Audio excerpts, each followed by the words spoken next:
Hi, I'm Bill O'Reilly. Thanks for watching us tonight. Two dangerous situations remain unresolved. That is the subject of this evening's Talking Points memo.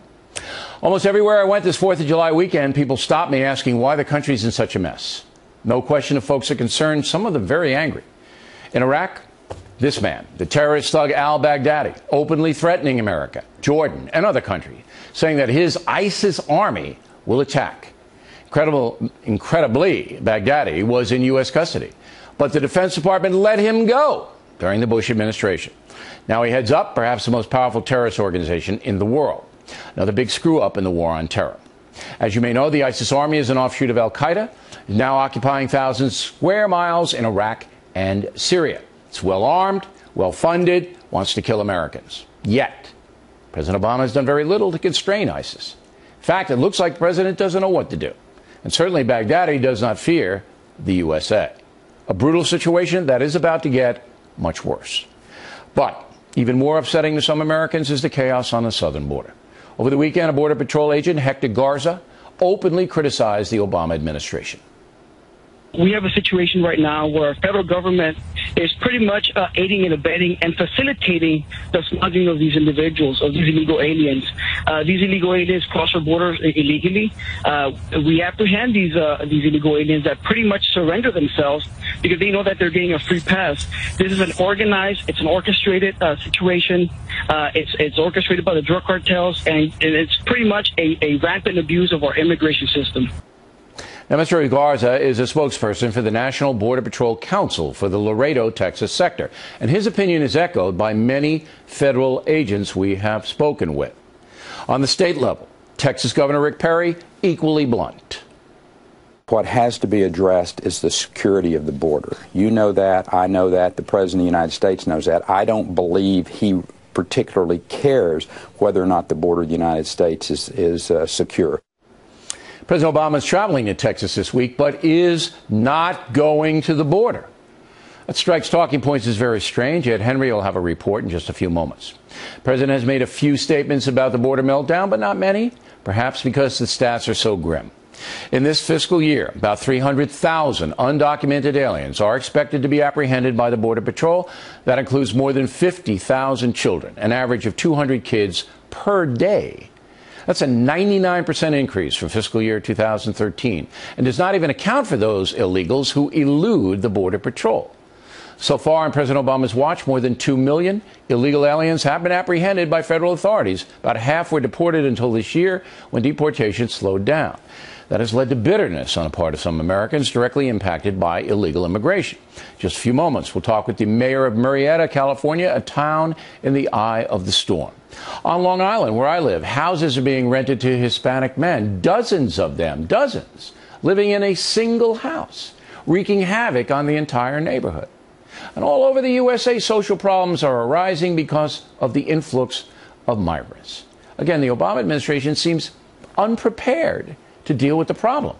Late today, the AP reported there's no plan to send immigrant children back to their countries yet. No plan. Last week, ABC News reported the situation this way. Melissa here brought her 5-year-old son on the journey, starting in Honduras, then 8 days on a bus through Mexico, across the Rio Grande by raft to McAllen, Texas, 4 nights in a Border Patrol processing center, and then by bus to Maryland. All with just one promise: show up in court today at 10 o'clock in the morning in Baltimore. ABC News was there. She was not. She wasn't at the Maryland address she gave either. Border Patrol sources say fewer than 20% ever show up as promised. That's a disaster, and every fair-minded person knows it. But we are living in a time of intense ideology, which sometimes fogs up dangerous situations. Some on the left believe that the USA should accept all so-called refugees, all of them. And if you oppose that philosophy, you are inhumane, uncaring, unchristian, and so on. The demonization of opposition has been effective for the left, spurred on by asympathetic media. For example, Americans who believe that companies should not pay for abortion-inducing medications are practicing gender bigotry. If you believe people on welfare should be drug tested, you are anti-poor. If you believe an ID should be shown at the voting booth like they do in Canada, you are anti-poor. If you believe traditional marriage should have a special place in society, you're a homophobe. And in some cases, if you criticize President Obama's policies, you are a racial bigot. That's why there's so much anger in America. The issues have become very personal. No longer are opposing points of view respected, and the left is driving this terrible train. Although, I have to say, pictures of anti-illegal immigration protesters spitting at people were disgusting. There is a lunatic fringe on the right as well, and it greatly harms the debate for effective immigration policy.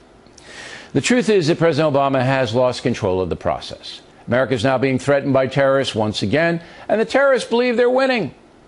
The southern border is a sieve. Mexico is facilitating hundreds of thousands of illegal aliens coming into this country. And what's the administration doing in Mexico? Nothing. Finally, in a perfect world, all oppressed people would be given an opportunity to have a better life. America is a place of opportunity. We should take a sane number of immigrants every year into our system. But to have millions of mostly poor people pour into this country without the resources to care for them, to educate them, to relocate them, is simply anarchy. The Obama administration said for years the border was secure.